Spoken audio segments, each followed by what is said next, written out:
thank all of you for taking time. I know it's post-busy season, and you're still recovering from busy season, so appreciate you coming out.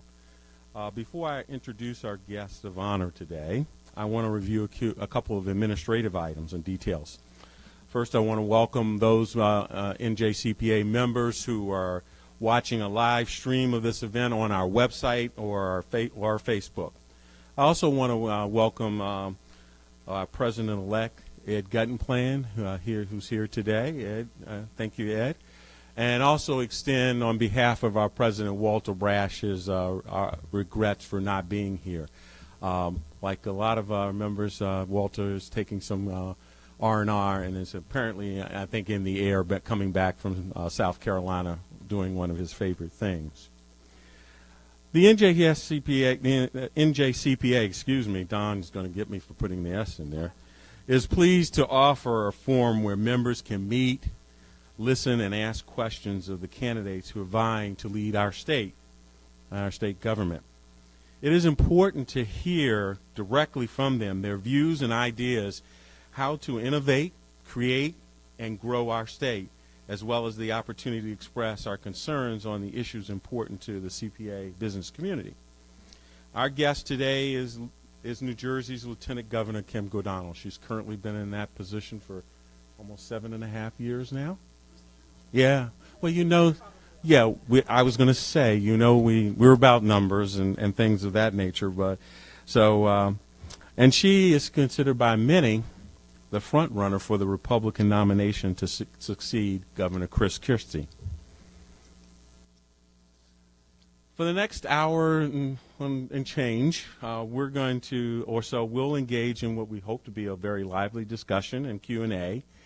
Following some opening remarks by the Lieutenant Governor, I'll pose several questions that have been prepared, which will take, and we'll take questions from our in-person and streaming audience. So they'll be coming over. So if you see me looking at the laptop there, those are the questions that are coming in from the audience. If you wish to submit a question, please go to slide.com. The event code is #9210. We also have on the tabletops cards there with that information. Questions will be forwarded to me, and I will ask as many as time allows.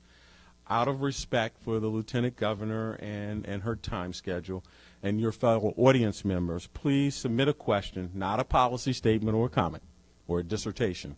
We'll enroll you in a PhD. I know. We'll enroll you in a PhD program if you want to, go that route. Lastly, while we encourage you to tweet and post and ask questions using your mobile phones and devices, we do request that you put them on mute so that you won't interrupt the program today. With that out of the way, please join me in welcoming New Jersey's first Lieutenant Governor, Kim Guadagno, to our forum. Before we get to our first question of the afternoon, let me provide you with some context about the New Jersey Society of CPAs. Altogether, there are more than 3,500 accounting firms and nearly 20,000 CPAs in our state. And the NJCPA has supported many of their interests for over 119 years. We represent New Jersey CPAs and aspiring CPAs in public practice, business and industry, government, and education. Collectively, those professions serve tens of thousands of businesses of all sizes and millions of business owners, employers, and taxpayers. CPAs, in my opinion, and I think you hopefully will agree, offer a unique and valuable perspective and act as trusted advisors to help families, businesses, and organizations shape their futures. We appreciate the opportunity to pose a number of questions to you on topics that are important to the NJCPA, our members, and their clients and employers. So with that, Lieutenant Governor, why don't you take the floor to share with us why are you running for governor, and tell us your vision to make the Garden State more competitive within the region and hopefully in the country. You can do this from the podium if you're more comfortable. Yeah. The podium's easier. Okay. For me. All right. So right now, thank you, and then we'll just sit for the Q&A. Yep. So before we get started, I think you need to know a little bit more about my biography and my background, because all of you are thinking, as a lieutenant governor, I'm a political hack who's come up through the ranks of politics, and I need to debunk that myth right now. I actually moved around the country all my life, up until the time I got married and moved to New Jersey. I moved from Iowa, Michigan, Indiana, Connecticut, Indiana again, Ohio again. That was twice, I think I said it. Pennsylvania, D.C., and about 20 different places before I went to college. I went to college at Ursinus College in Pennsylvania, and I went to law school in Washington College of Law in D.C. And to put the year in perspective without giving away too much, it was the year I was sitting in my first property class. Ronald Reagan was shot in D.C. So that makes me, yes, about 58 years old. And I have 3 children, all of them born and raised in New Jersey, because when I left law school, I went to the Southern District of New York and practiced as a law clerk for 2 years, and then I spent about 5 years paying off my student loans in a big firm by the name of K. Scholler. At the time, it was K. Scholler, Fearman, Hayes, and Handler in Midtown Manhattan. It's now on the west side on 7th Avenue, and it's now called just plain K. Scholler. And then after that, I finally got the job of my dreams. Imagine going home and telling your parents the job of your dreams is, I'm going to be a federal prosecutor doing organized crime and racketeering cases in Brooklyn, New York. That is exactly what I did, and I did it for about 8 years. That's where I met my husband, who was born and raised in New Jersey. And when we decided to get married, we moved to New Jersey, where he was born and raised, Monmouth County. I know Wall is in the house, which is good. And I went over to work for first Sam Alito, who is now a Supreme Court Justice, and then Michael Chertoff, who was a Third Circuit judge, and then later became the head of Homeland Security. I was in charge of I was a deputy in charge of public corruption cases. So those of you who might have known Tom DeLessio, who was the Essex County executive back in the early 90s, I prosecuted him to conviction and 46 months in prison. And then another more notorious one was Nick Bissell, the Somerset County prosecutor, who we prosecuted but never put in prison because he fled before he shot himself in a hotel room in Las Vegas, Nevada. So just to give you that kind of background so you know that I didn't grow up thinking I would be standing here ever, first of all, not as Lieutenant Governor of New Jersey, but also as a candidate for governor in New Jersey. I grew up wanting to be a lawyer. And that's what's colored everything I've done ever since. I got involved in politics many years later, in 2005. After I found something in my town that bothered me, and I remembered that I was a litigator and I could do something about it. So in 2005, I became the commissioner in the little tiny town of Monmouth Beach. I was the trash collector. It was my job to keep the roads clean, and I did for 2 years until I got a chance to be the sheriff of Monmouth County. And I know we have at least one wall person in here, but for those of you that don't know what a sheriff is, it's the highest elected law enforcement official in each one of the 21 counties. There's one sheriff. And in Monmouth County, the responsibilities included about 650 law enforcement officers, including a 1,300-bed facility, which was the 10th largest jail of its kind in the country, 365 days a year, 7 days a week, 110 law enforcement officials on the ground. He also protects judges in the jails and served warrants like domestic violence warrants and child support warrants. I also ran the 911 communications center for the county, and also ran the youth detention center for the county. And I did that for 2 years before I became the first lieutenant governor of New Jersey. You didn't miss anything, really. In 2005, I was trying to give somebody something to walk away with, a little bit of history, because somewhere in all of that background, I also taught at Rutgers Law School for 8 years at night in Rutgers Law North now, but it was Rutgers Law Newark at the time. I always like people to walk away knowing something they didn't know before. So in 2005, someone in this room voted to create the office of Lieutenant Governor. The first time there ever was an office was in 2009 when John Corzine asked Loretta Weinberg to run with him, and Chris Christie, then former U.S. Attorney, asked me to run with him, and the Republicans won. In the last 7.5 years, I've been the Lieutenant Governor of New Jersey. And what's relevant to you now is that as Lieutenant Governor, the governor back in 2009, when he announced, even before he knew who his Lieutenant Governor was going to be, he wanted his Lieutenant Governor to take care of the crisis at the time. And if all of you think back to 2008 and 2009, you'll remember that the crisis at the time was that our economy was completely in free fall. We had 9.8% unemployment. We had about 117,000 private sector jobs that had literally fled the state in that 1 year of 2009. And we were basically at the top of the Great Recession or the bottom of the Great Recession, however you look at it. And we were in free fall. So he wanted his lieutenant governor to be in charge of creating jobs. So when I was elected, we did a study. We figured out what the best way to create jobs were in New Jersey. Where were the areas that we saw growth for the 21st century?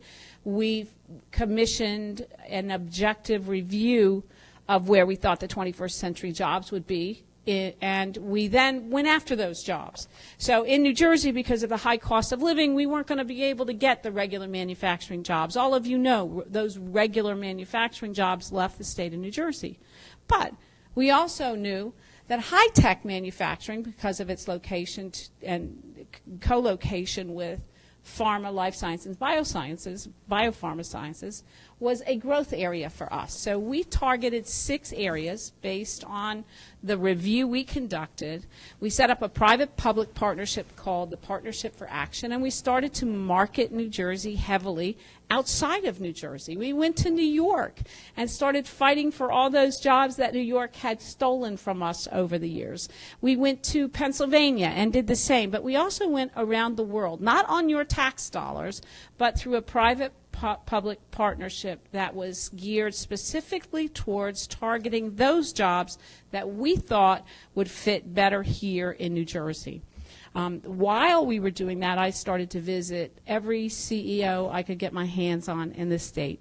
I sat down the last we counted with 800 COOs or CEOs. That's one every 3 days in face-to-face interviews, talking to these COOs and CEOs about what their challenges were, because you can tell by my background was in the law. It was not in economic development. It was not in fighting for jobs. It was fighting for justice. It was fighting for victims, but it wasn't fighting for those jobs that we had seen flee the state of New Jersey. And what I had seen and what I heard directly from them was really quite simple. People couldn't afford to live here anymore. They couldn't afford to die here anymore, and they were out of here, quite frankly. So we went to the governor with what we found after speaking to all of these people and said 2 things. First, you have to make it objectively reasonable for companies to stay here again, and you have to make them feel welcome. So over the last 8 years, you've seen a $2.3 billion reduction in business taxes, and you've seen me reach out to hundreds, if not thousands, of companies to make them feel welcome again through what we call the Red Tape Commission. We've cut regulations in New Jersey by approximately 60%. We went from 7,000 pages in 2009 presented by a prior administration to about 2,000 today, which should cause you as accountants some concern is that somebody actually counted those pages, and you probably paid them to do that. But that scares me a little. But the point is that we actually reduced the number of regulations that made it hard for businesses to do work in New Jersey. And that all impacts you. As you sit here today, there is no doubt in my mind that you are thinking the following. Well, she missed this one. And just fill in the blank. So the Red Tape Commission is still meeting and will be meeting through January 2018. It's not too late. I don't know how many of you have my cell phone number, but we will go add that at the very end, because that's just what we do. You could actually Google it and now pull it up, I'm told. But what I'm trying to explain to you is what my record was for the last 8 years. And because you are number crunchers, you need to know, objectively speaking, how those numbers are working out. So these are not my numbers. I wish you would believe my numbers, but these are Washington's numbers. And what we have seen over the last 8 years, because we lowered the business taxes in this state and because we reached out to companies and made them feel welcome again in this state, we've seen unemployment go from 9.8% to 4.2%. That's a good 2 points below the national average. Now, I know most people don't believe that. I know most people don't feel that. I know when you talk to gubernatorial candidates, it doesn't really fit their narrative that the world is coming to an end and we need change. But those are the numbers, and we got there by talking to people like you. I'll give you one example. The COO of Subaru called me on a Sunday afternoon in the summertime. Everybody know Tom Dahl. If you live down south, you know Tom Dahl. And we have since become friends. But at the time, he called me on the phone and he said the following, and I had never met him, and he did not introduce himself. But he got my cell phone number, and this conversation went pretty much like this. We can't afford to live here. We can't afford to die here. Don't you know I'm the only automobile manufacturer company whose headquarters is here in New Jersey, and I'm leaving New Jersey because of some arcane accounting rule that made it impossible for Subaru to stay here. Literally, the conversation then went like this. Time out. It's Sunday afternoon. I can't do anything to help you today, but what I can do is walk across the hall on Monday, speak to the treasurer, and ask him if this is in fact an arcane outlier that New Jersey needs to change. Fast forward 6 months, we changed the rule. Their lead certified distribution center is in Burlington County instead of Pennsylvania. And then fast forward 3 years after that with some credits, some business tax credits. Their new world headquarters is no longer on its way to Atlanta, Georgia, or some other facility, but is already being built right now in, of all places, Camden City. All because I answered the phone. And all because he brought to my attention an arcane accounting rule that made it impossible for him to do business here. Now that's my record. And I'll rely on that record going forward. I think it's a record that's tested. I think my record as being lieutenant governor for the last 8 years is a record that I am proud of and is one I can run on. But I think we need to do more than that, and that's where we're going to turn the corner and flip the channel a little bit and say, well, why are you running for governor now? Why not just walk away? The economy is still struggling, some would say. The pensions still have structural defects. The school funding formula has still resulted in a rising pressure on these property taxes in New Jersey. We still have the highest foreclosures in the state. We still have the highest property taxes in the state. I could go through all of the problems we have yet to fix, but let me point out that that was not my problem for the last 8 years. My problem and my mission was to keep jobs here. And let me add one last thing before we do change the subject a little bit. The best thing that ever happened to New Jersey in terms of job creation was the mayor of New York City, Bill de Blasio, because we've literally been able to go to the large companies in New York City and say the following: look, we need you to move across the river. It costs about 1/3 to move to Jersey City. The view is much better from our side of the river, and there is no hope for you in terms of job growth in Manhattan. And as a result, you will see the unemployment numbers in Jersey City and Hoboken and even New York be having downwardly spiraled, quite frankly, for the last 7 years. And the best thing that ever happened to us was New York. They've been stealing from us for years. I'm happy to steal a few back. So why am I running for governor? Because in those 8 years, I've had a chance to travel this state, I would guess hundreds of thousands of miles in a car, quite frankly, that you pay for. Meeting people. Because, companies are made up of people. It's not just a business, and it's not just a structure. I don't need to tell you as CPAs. These people constantly tell me that, yes, I can now find a job in New Jersey, but I can't afford to live here. I can no longer afford to raise a family here. I can no longer afford to retire here. So my campaign is simply about one thing, and that is affordability. We need to wrestle the highest property taxes in this country to the ground. And I know people don't think we can do it. But I also know, having seen how government works for the last 8 years, that if you have, as governor, The number one priority in your campaign and in your administration, reducing property taxes in this state, it will happen. People said we couldn't put a 2% cap on property taxes. We did it. Now, the problem with it is everybody's found a way around it. Everybody finds the loopholes, and in this room, you know what I mean. And property taxes, while they went down originally and stayed under the 2% cap, they're now rising above the 2% cap because we are all ingenious and we find ways around it. We need property taxes that actually go down. I know we still have problems with pensions. I know we still have problems with keeping our economy moving, but the number one problem, if you ask anyone in this state, you will get the same answer.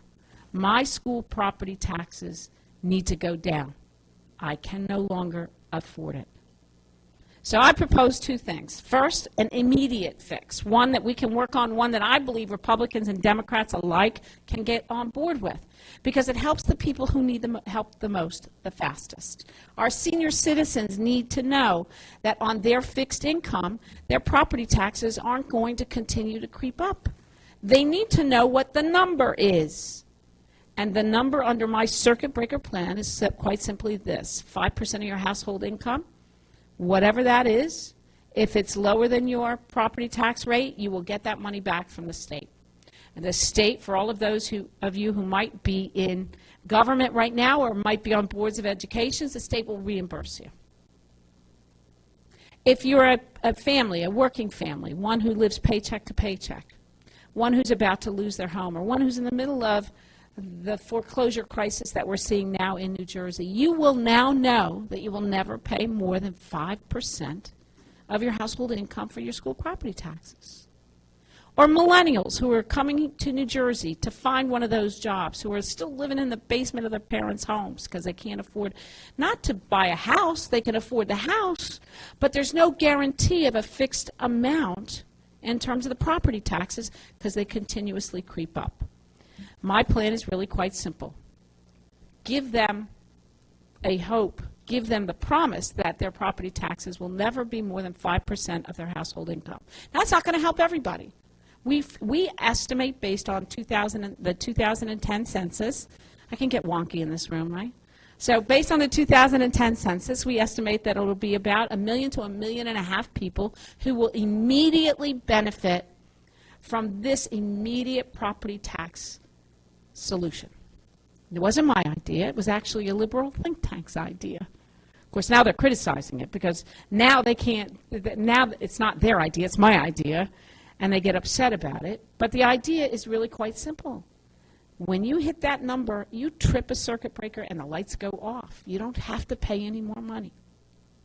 That's the short-term fix. That's the immediate fix. That's the lifeline to the seniors, the middle-class working people, and the millennials that want to stay here in New Jersey. The second piece is a longer-term fix, and everybody is talking about in this election. The real generator of high property taxes in New Jersey is the school funding formula. I saw the Senate president today promise that he was not going to get a budget to the governor's desk if we didn't fix the school funding formula. Would you have, 10 years ago or 8 years ago, thought that a Democrat would stand up and say, we're not putting a budget on this governor's desk unless we finally fix the inequities in the school funding formula? That should give us all hope, because we all know there are inequities in the school funding formula that need to be fixed. And I'm hopeful that the Senate president sticks to his guns on that one, because if we do fix that, then we will fix the driver, the long-term driver of property taxes in New Jersey. And if we fix the long-term driver of property taxes in New Jersey in a way that will survive Supreme Court scrutiny, then we will be able to fix all of the other problems in New Jersey, because our economy will take off. People will stop living in Pennsylvania. They will come home. People will stop moving to New York or Delaware. They will come home because they will be able to find good quality jobs and, more importantly, afford to live here again. That's why I'm running. Quite simply, only one issue. A lot of other problems, don't get me wrong. I've been around long enough to know there are a lot of other problems, and I'm going to leave you to ask those Q&A and see how I would solve some of those. But quite frankly, I believe that we need to start to fight the fight against the #1 driver of taxes in New Jersey. It's school property taxes. My plan is the circuit breaker plus long-term fix to the school funding formula. I believe that plan will work if you have someone who is willing to fight for it. And I know that if we fight for it, the most powerful governor in the state in this country can fix it. Now, there's others. We want to audit Trenton, save a lot of money, stop the waste. You all, in some form or another, do audits. I'm talking about performance audits. If we don't need that extra person in transit, get rid of that extra person in transit. Governor Kane did it in 1983, saved $100 million. We estimate, fast forward, we could save $250,000. We need an independently elected attorney general. My whole life has been in law enforcement. If we don't have an independently elected attorney general like 43 other states do, then you will not have confidence in your government anymore. And I believe in New Jersey, one of the reasons why people's attitudes and outlook on our future is so low, that we're going in the wrong direction, is because they don't believe our elected public officials anymore can do their jobs. An independently elected attorney general with the proper guidelines and restrictions. For example, let's make it a 7-year term so it crosses over administrations. Let's make sure they don't spend more than $10,000 in a campaign. Imagine that. And let's do one last thing. Let's make them promise never to run for governor. What do you get then? You get a law enforcement official who's simply focused on making sure you get your money's worth. And I believe it's time for that in New Jersey. It's well past its time in New Jersey, and I think that will solve a lot of the problems we see, not just in the everyday operation of our government, but a lot of the problems I see in your faith in our government. So I'm going to end, because I know I talked too long and you want to ask a lot of questions. I'm going to end like this. I believe that one last thought should convince you to vote in the primary if you can, but also to vote in November. One-party rule in this state will ruin this state. What do I mean? We have a nice check and balance right now. We have a little fighting going on in Trenton. I might not be doing that when I become the governor of this state, but I will provide a check and a balance. The Democrats control the legislature. We need someone in Drumthwacket who's able to negotiate with those Democrats, but also to stop some of the things that some of you have heard some of the other gubernatorial candidates would do if they take over in Trenton. That will ruin our economy. Anyone who says that we can afford more taxes in this state has not talked to the businesses that are all of your clients right now, like I have. You will throw a red blanket on it, we'll go backwards, and we will not be better off than we were before. So thank you for letting me give my way too long introduction, and now I will sit down and let you ask the hard questions. Okay. Sounds good. Okay. And we'll pull it around. I wondered how you were going to do that. It's magic.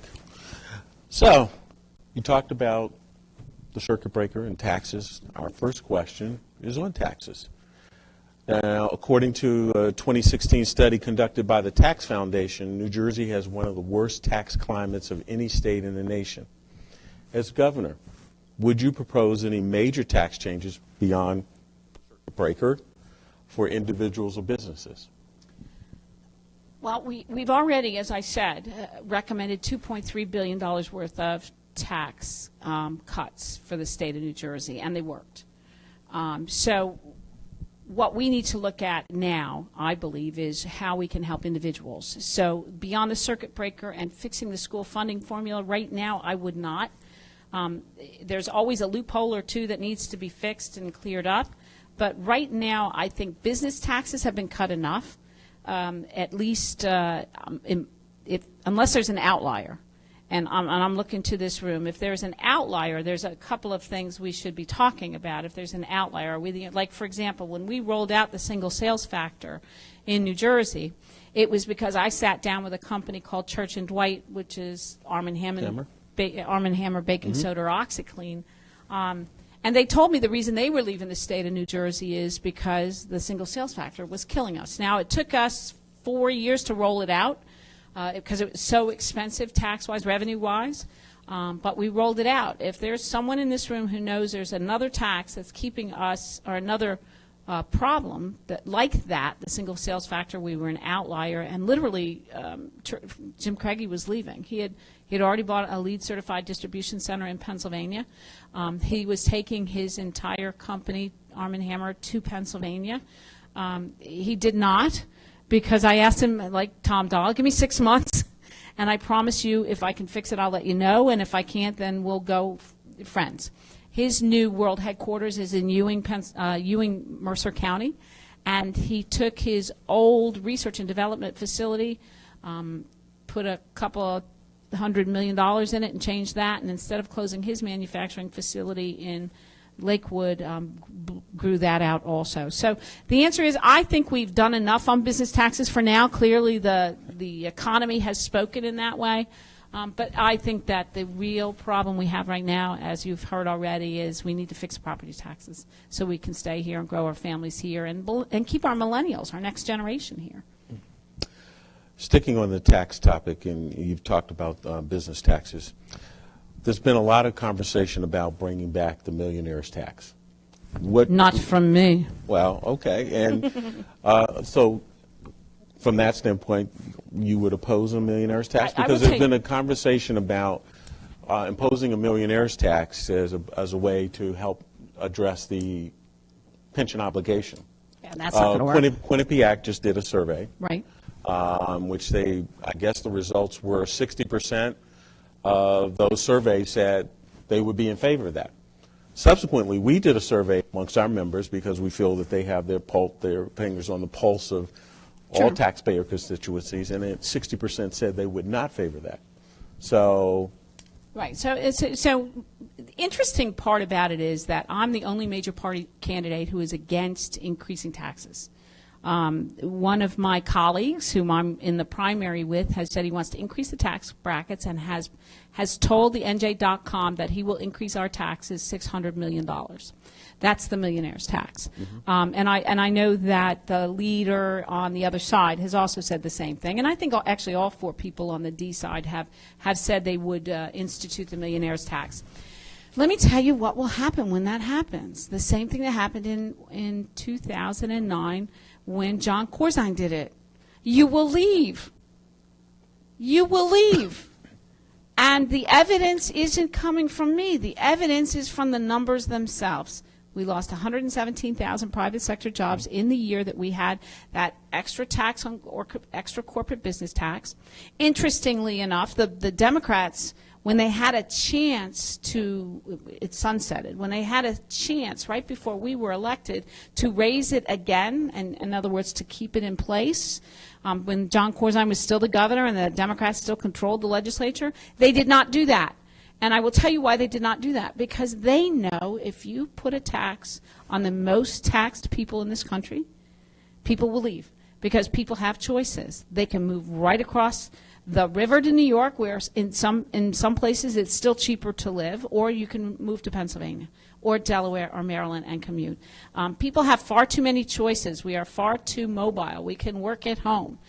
We cannot afford to tax the most taxed people in this country, no matter whether it's a millionaire's tax or any other kind of tax. Well, it really, back in when it was implemented, was a tax that started with adjusted gross income of $400,000 and it escalated up. Well, yeah. Since when are the millionaires $400,000 and up? Of course, I don't meet that threshold either. But so I'm not speaking for myself. The tax would not hit me, but it will hit. It will hit others. I think, period. No more taxes. Enough. You have to solve your problems in another way.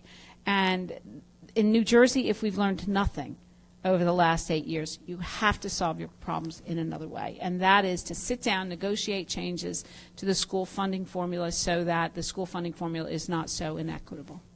Okay, thank you. And I'm just going to interrupt one point. I meant to congratulate you on the fact that Joe Piscopo has now endorsed you. For those of you who don't know, this morning We had a surprise. Surprise. Everybody thought he was going to declare for governor, and instead he endorsed me because we think alike. And what do I mean by that? I think elections have to be hopeful. I think we should be talking about tomorrow. I think we should be talking about what we're going to do to make our lives better and how our lives can be better. And Joe thinks the same thing. He was very frustrated. I think that was why he wanted to get in. Right. He was a Democrat. He was a pro-Trump independent. I think he wanted to get in for many of the same reasons. I got in, and we sat and chatted all day for a couple of hours on Saturday and found that we had a lot of things in common. We want to fix our cities. We want to find a place for our millennials to live, in which we know is our cities. Our cities. So I was very proud to get his endorsement today. Thanks for mentioning that. Well, congratulations on that. That was a good commercial. Speaking of commercials. Ah, okay. I'm on the air today, too. Our first commercial is up. Sorry. Right. Shameless opportunist. So back to your circuit breaker, which you introduced on or made public on April 19th, and what it's designed. Some of the comments or criticisms have been that this will create a $1.5 billion hole in the budget. And I guess, and with that price tag, how do you close that gap? Or what's your plan? What would be your plan to close that gap? You know, only Republicans actually go back before they make a proposal and run the numbers. So we did take all of the numbers from 2012, took all of the median numbers, and took all of the school property tax rates, and we ran the numbers to find out how much money this was really going to cost us, and then to try to figure out if it was too much. So we ran 6%, 5.5%, and 5%. We thought, based on my experience, that 5% we could handle. It was somewhere between $1 and $1.5 billion, and we could only use the 2010 numbers because that was the only time the census was available. And the $1.5 billion sounds like a lot, except when you consider it's a $35 billion and change budget, except when you consider we could stop the State House renovations at $300 million, except when you consider that we estimate, and it is an estimate, that we could save $250 million in just simply streamlining government through the audit, except when you consider that over the last 3 years we've given out $3.9 billion in tax credits to businesses, except when you consider if we just got rid of the sick leave, that's $2 billion worth of savings, or if we just tinker with the health care benefits for the pensions, that's another estimated, reported anyway, I didn't run the numbers, I got it out of the newspaper, another $2.5 billion. So there's a number of different buckets we could get that money in, but that's not so much the issue as is the will to do it. You know, people talk and complain about property taxes every day. I don't know anybody that can't, when you go to dinner, you ask anybody what the biggest problem is, and they're going to tell you property taxes. And you need someone who's finally going to say, I'm going to fix it. Your property taxes, at least for the group of people that need it the most, will go down under this program. And we will find a way to pay for it. And that's why I say people say we couldn't do the 2%. People say we couldn't get pension and health care benefit reform. People say we couldn't get arbitration reform. They couldn't get tenure reform. We did all of that in the last. Couldn't get a $2.3 billion business tax reduction over the last 8 years. We did all that. Or we could use other examples. Jim McGreevey couldn't fix the high cost of automobile insurance. He did that. Why? Because that was his number one issue as governor. Christy Whitman, another one, 30%. The reduction in state income tax in 3 years. She did that. Why? Because that was her number one issue. We need a governor whose number one issue is going to be to address the number one issue in New Jersey, property taxes, and that's the way to do it. I'm going to take a question that came from the audience, which is 8 years later, what industries do you think will lead the economy in New Jersey for the next 8 years? Any IT. To answer the question, what's going to lead the economy in the next 8 years? So there are 6 buckets. 6.5, depending on how you look at it. And so you have travel and tourism. That is the third largest industry in New Jersey. It does generate $43 billion worth of revenue for the states. That's a growth industry, but probably only 1 or 2% a year. And it will always be here because we have 127 miles of the most beautiful shore in the country. And I can say that because I run the Division of Travel and Tourism as the Secretary of State. So that's one. But pharma, life sciences, they're coming back. People don't talk about it anymore because what they've turned into is generics. So we are now becoming the generic capital of the world. And Allergan, which used to be Watson, which used to be Activist, is now one of our largest generic businesses in the state. So pharma, life sciences is always going to be our life's blood. Finances, financial services is always going to be a growth area for us. Health care is always going to be a growth industry for us. Logistics, especially now that the Transportation Trust Fund has been passed, is always going to be a growth industry for us, especially because we're so perfectly located between New York and D.C. And for those of you who don't know, on one tank of gas, even back in the days when gas was really expensive, you could get to $3 trillion worth of disposable income from where we are right now, which is why the industrial distribution centers down by 8 and 7 are going gangbusters. You can't buy a space there anymore. Which is why Amazon is here with 20,000 jobs, which is why Blue Apron is here with 2,000 jobs, because we're so perfectly located between New York and we have access to $3 trillion worth of disposable income. So the last frontier has got to be, I might have forgotten one, but has got to be Internet. We have the most connected state per square mile than anywhere in the country because of our history. You know, whether it's AT&T or Alcatel-Lucent or Verizon, we're very well connected, and we're beginning to sell that. And like in Newark, for example, you have Wi-Fi anywhere you want in Newark. Who would have thought? Audible.com is in Newark for just that reason. Recently, well, not recently, a couple of years ago, bought by Amazon. So I'm very hopeful that people will come here because of how close we are to a large population with a large amount of money to spend. But also, we have more scientists and engineers in New Jersey than any place else in the world per square mile. We have a very, very educated workforce. And I know everybody say, really? We have more scientists and engineers than any place else in the world per square mile? It's true. It must be true. The Star Ledger fact-checked it and said it was true, so it has to be true. So we have a lot of talent here, and we have a lot of assets here. The problem is none of those people can afford to start their lives here. Because it's just too expensive. And before I go to my next, on the talent issue, New Jersey is often referred to as one of the largest exporters of high school seniors in the country. Those individuals leave and go other places, and data suggests that around 65% of them never return.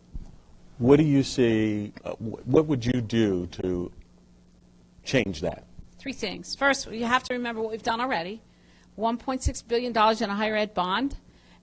Most of the facilities that money went to is the first first investment in higher ed, and you all voted on it. First investment in higher ed since Governor Kane was the governor, and we have spent billions of your money going around and creating seats for STEM, mostly for STEM at our public education, institutes of higher education. So you're going to see a lot of people stay here because we're now investing in our infrastructure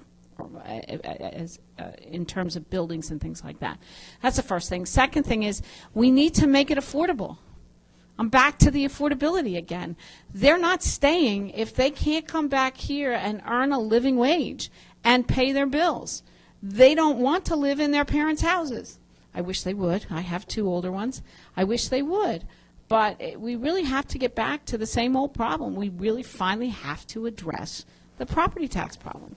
It's not jobs. We have the jobs. We're at 4.2% unemployment. You guys are CPAs. Some of you are economics majors. You know that 5% is considered a robust economy. We're at 4.2. We have more people working in New Jersey right now than in the history of the state, period. not the 80s, not the 90s, more now than ever before in our history. So it's not because they can't find jobs. It's because they can't afford to live here. Okay. One of the big issues that was on the table last year was the whole pension obligation. And in fact, it was almost ended up on the ballot in November. I'd like for you to address, would you ever entertain the pension obligation being on a ballot to mandate specific payments to the pension? Oh, that ballot question. That ballot question. The one that almost bankrupted Illinois. That ballot question. Yeah. You all know in Illinois, they mandate full pension payments. So in Illinois, there's a Republican governor there now who absolutely refuses to sign the budget. So they haven't had a budget in I think, almost 3 years now. I was going to say 2 years now, because they can't make the pension payment. I would never sign. I would never recommend. And if you're doing a ballot question, the governor can't stop it, but you can certainly campaign against it. If we had to make that, we're already making 4 payments a year. It's what those payments are. The next third rail of government, these 11 downgrades have all been the result of the inability to fully fund the pensions. Not everyone's, I was going to say it's not anyone's fault. Let's put it the other way. It's everyone's fault. Governor after governor of both parties have failed to make full pension payments. This year, though, we've made $2.4 billion, I think is the number that's in our proposed budget, with a recommendation that from the Bipartisan Pension Commission that if we just tinker with the health care payments, in other words, move from what we are still calling the Cadillac version down to the gold version, we could save about $2 billion. Take that put it in the pension. You're almost at a full pension payment right there. So and the governor in his State of the State suggested selling the lottery or putting the lottery into the pension to make it, to give it more assets, to give it more, assets, to move it from 49% to 65%. That's got to be unwound or wound up, depending on, they're still negotiating that. I hope they do that, because if you can go from 49 to 65, we won't continuously see downgrades. And if we don't see downgrades, you all know better than I do, that means the cost of borrowing will be cheaper and everybody's expenses will be lower and the state will be in a better position. Okay. Interesting. So, given that, there was tremendous pressure last year to have that almost as a ballot initiative. In fact, we were very surprised that it didn't make it. If it goes there, would you, and again, you'd campaign against it, obviously, but what if it passes on a ballot? We're broke. Look at Illinois. We're broke. That's what happens, because these are the numbers. The full pension payment is $5 billion. The full health care payment is $10 billion. Now, I know I'm a lawyer. You guys are the accountants. Don't hold me to the numbers, but that adds up to $15 billion. And the revenue, the budget is only $35 billion. So some of the candidates you're hearing this year are doing the following. I'm going to fully fund free pre-K. I'm going to fully fund the school funding formula for K through 12. I'm going to give you free college education. This particular candidate might have already spoken before the group. And I'm going to fully fund the pension. I will tell you the same thing I told the NJEA when I went to screen with them. Not possible. If somebody tells you they're going to fully fund the pension, in ballot question or not, and also when you fully fund the pension, you have to fully fund the health care benefits, they're lying to you. Okay. Staying on the business landscape, a major concern for New Jersey is our business abusive lawsuits. I think we have not had any tort reform for a month of Sundays, as my dad would say. But last was probably in the mid-'90s. One of the things New Jersey is known for is a very litigious state. And certainly it's a part of the equation when companies think about coming here. If you're governor, would you look to try to change that and institute tort reform or entertain tort reform? It was supposed to be one of the major items on Governor Christie's agenda. It was. But it certainly hasn't hasn't happened. One in particular that is very important to CPAs is something called appeal bond caps. In approximately 39 states, almost 40 states, we have a tobacco cap here. If you remember when the tobacco industry and everybody would turn around when somebody died who had been smoking for 40, 50 years and they wanted to sue the tobacco companies, well, the tobacco companies would go away. Well, here in New Jersey, anytime, and it's a very, talk about arcane, it's a very arcane law that's on the books, that in order to appeal a lower court decision, you have to put up collateral equal to that amount. With some of the pharma industry and financial services organizations, multi-million-dollar suits. It drives companies out of business. So, would you look to entertain tort reform to try to address that issue? Because I'm sure it's an issue, and we've heard it, is whether companies come here or not. Right. And certainly have. Certainly, as I've traveled around outside of the state of New Jersey for years, one of the factors they evaluate, and anybody that knows any site selectors, when a company's going to move, there's a site selector that's usually hired, and they go down the checklist, and one of the items on the checklist is not just the cost of living in New Jersey, but also the cost of surviving as a business in New Jersey, and that always comes down to tort reform. So yes, it was on one of the governor's 88 ways, but the problem is the legislature is in the hands of the Democrats. So quite frankly, I'd be pandering to you if I could tell you that we would get tort reform through the legislature. You can do some things, and some of you might have read the most recent. There was something in the newspapers a couple of days ago about the cost of litigation to municipalities. Everybody's suing everybody in municipalities, and the lawyers get a recovery of $87,000 for their client, but the legal fees are like 8 times that amount. So there's a lot of conversation now about the cost to municipalities, because that's really the cost to the taxpayers, right? But unless you change the legislature, I don't see that happening. If tort reform got to my desk, certainly.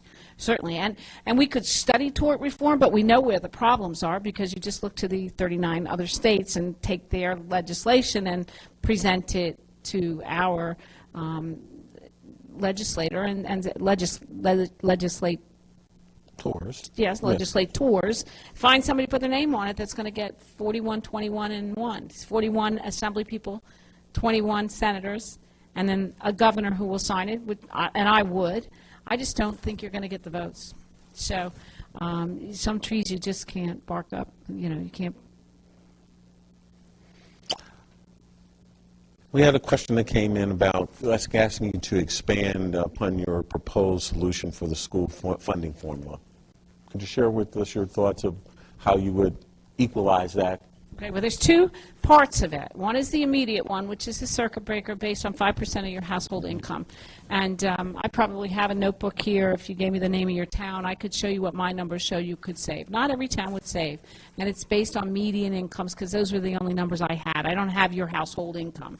I only have what the estimated household income is. So the first piece is the circuit breaker. That's the one that helps the people that need the most help right away. That's the one I believe is the most likely to get passed through a legislature.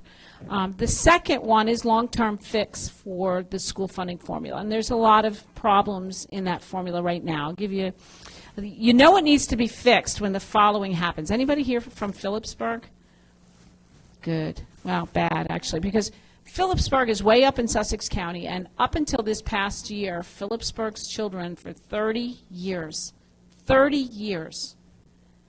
were taught high school algebra in trailers, and every other class in their high school in trailers. They had no high school. So at the same time these kids were going to school in trailers, in Neptune Township, 5 miles from my house, they had AstroTurf on their football field. They did. And a state-of-the-art aquatic center.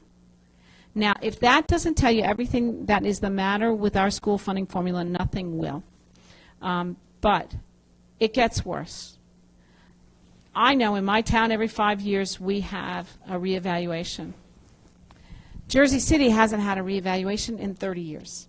That reevaluation changes your formula when it comes to school funding. And if you are, as Jersey City is, a Abbott district or formerly known as Abbott district, then they never have to pay more in taxes because they never had a reevaluation. And they keep getting more of our money.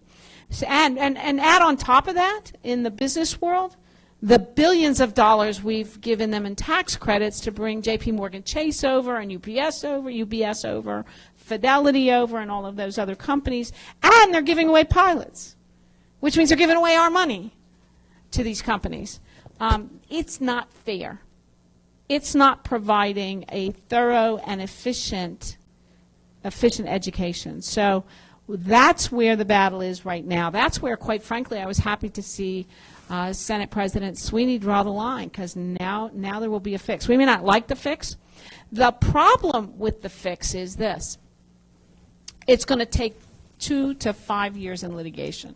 Because once you get 41 assembly people, 21 senators, a governor to sign it, you need 4. After that, you need 4 Supreme Court justices. This is where I get a little wonky as a lawyer. Because they need to decide. You're definitely going to get sued.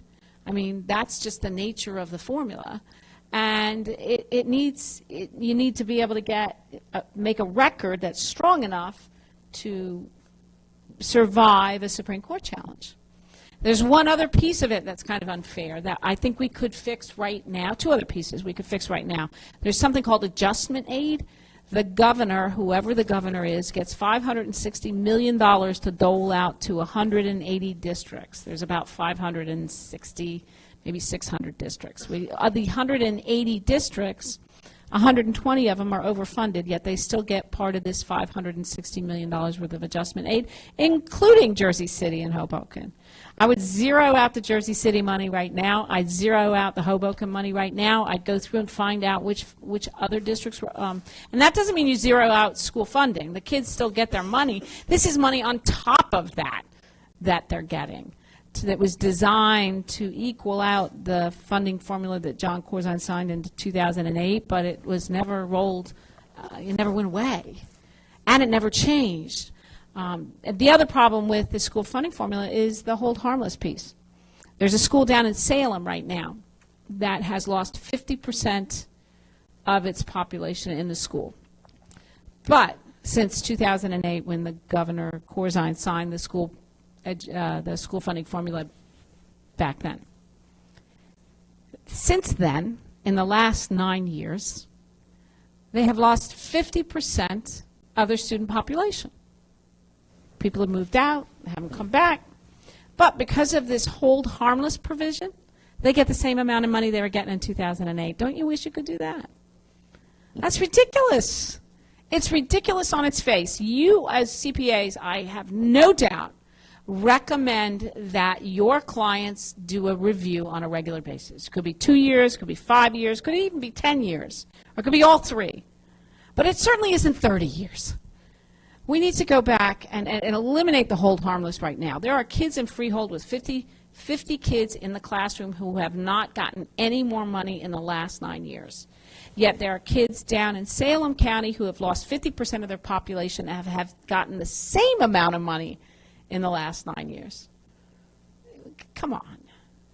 It's not rocket science. You guys could all figure it out right away. You want to make sure the kids that need the money get the money. You want to make sure the special education kids get the money they need in order to get the right services that they need. I mean, I'm a mom. I have 3 kids.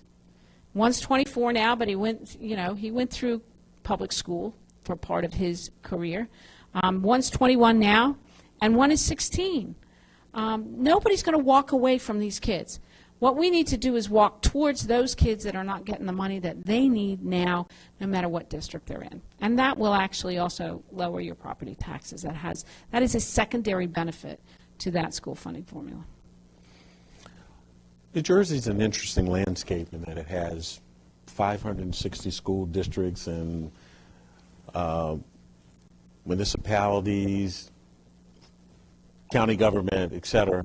There's been a lot of conversation about is there a way to consolidate that and make the state more efficient? But there's also the resistance by the residents to do those things. What, in your future plans or your vision as governor, would you look at consolidation as or shared services as a strategy to help make the state more efficient? Right. There's no silver bullet. There's no quick fix. But you have to do more shared services. I live in a little tiny town. It's got 1,800 people on a sunny day in the summertime. And it's on a little tiny strip of property within a little tiny strip of land that got devastated by Sandy. I mean, literally, the school was wiped out by Sandy. And the school had 300 students, a principal, a vice principal, a superintendent, a vice superintendent, a business administrator, and a full law firm to service the school, and a board of elections, and a little tiny municipal town like me. I had 10 cops, which was ridiculous too, but that's another story. The school was devastated by Sandy. Perfect opportunity. You didn't have to fight anybody in the town. It was gone. For 2 years it was gone. All you had to do was leave those kids where they were. K through 2 going one place out. I'm not sure what the exact details were, and 3 through 6 going someplace else, and 7 and 8 going to a back empty hallway at the high school. But instead, they rebuilt it with all of the bureaucracy that goes with it. So you're right about home rule. That one I lost completely. They called me up on the phone and said, "Can we get some emergency funding?" I said, "What for?" He said, "Well, for the boiler." I said, "For what boiler?" And he said, "For the school." I said, "You are asking the wrong question. You should be asking, why do we have to rebuild the school in the first place?" And they just weren't going to go there because everybody thinks the quality of their schools is tied to the value of their property and that they like their small town school. They like to have their hands on it. I understand all that. But the time has come where we have to start making those harder decisions. Of course, now the school is brand new, so we probably won't be getting rid of that school for a while. But that's the kind of pushback you're up against. The other kind of pushback is this. Every single town wants its own fire truck. And having been the head of Commissioner of Roads, if you don't buy the fire truck or the ambulance, people will die. That's always the line. If you're a council person, that's always the line. And I said, wait a minute.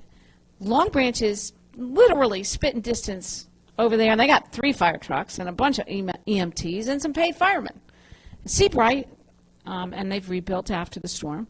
Same thing. They have pumper trucks. They're firemen. They have paid firemen, I think. And they had EMTs. So why can't we share? Does somebody have cooties? I mean, is there a problem here somewhere? So you're getting the sense of how I feel about shared services. But I think you'll see things like Lake Como and Belmar. When Lake Como, the people of Lake Como were up against a $700,000 tax increase because of their police department, they opted to go with Belmar. And you know what? They're right next to each other. Lake Como used to be called West Belmar, and then they changed the name. That's how close they are. I haven't heard of anybody complaining about the combination of the 2 towns.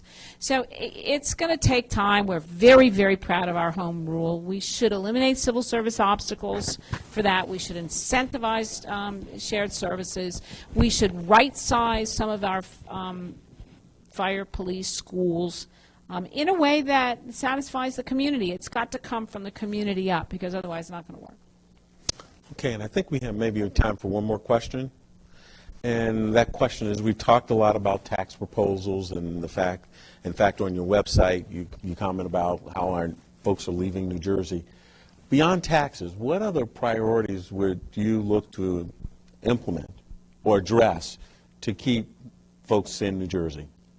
Well, you have to. The first is actually taxes. I mean, Yeah. You've got to audit Trenton. You've got to give them confidence that their money is being spent in the way it should be spent. And I've suggested through the audit and independently elected attorney general, you have to give them hope that their taxes are actually going to go down in the most taxed state in the country. So those are really the key. But at the end of the day, it's hope, right?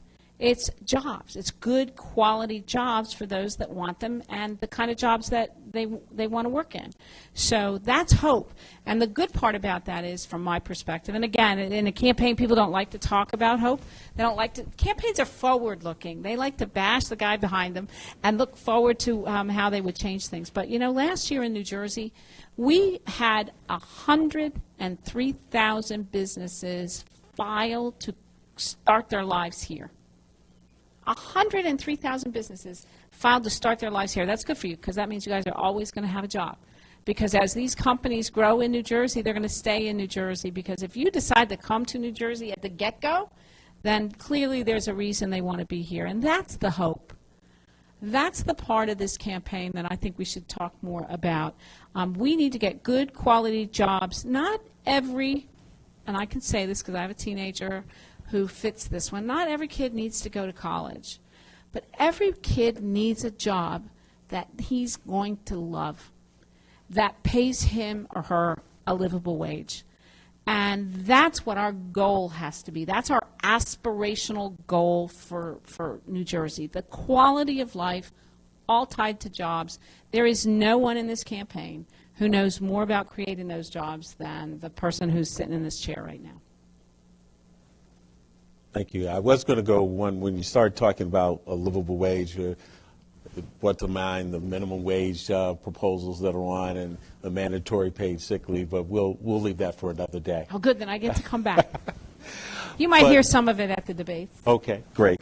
Well, certainly want to thank you. I want to thank you for work out of the Red Tape Commission. It's certainly one of the initiatives that came out of there were changes to the administrative code for professional, occupational, and professional boards, because we had an archaic rule that if you let your CPA license expire for 5 years, you had to retake the CPA exam. And now that's gone. So we thank you that came out of the Red Tape Commission. Let's give a round of applause to the Lieutenant Governor. And we have something, a little keepsake that I don't think violates any protocol, but something for you to remember us by, for being with us here today. Thank you so very much for your time today, and good luck in the primaries. And we'll look forward to working with you or whoever's in that spot come January 2018. Well, thank you. Thank you. Much. Thank you. Thanks, everybody.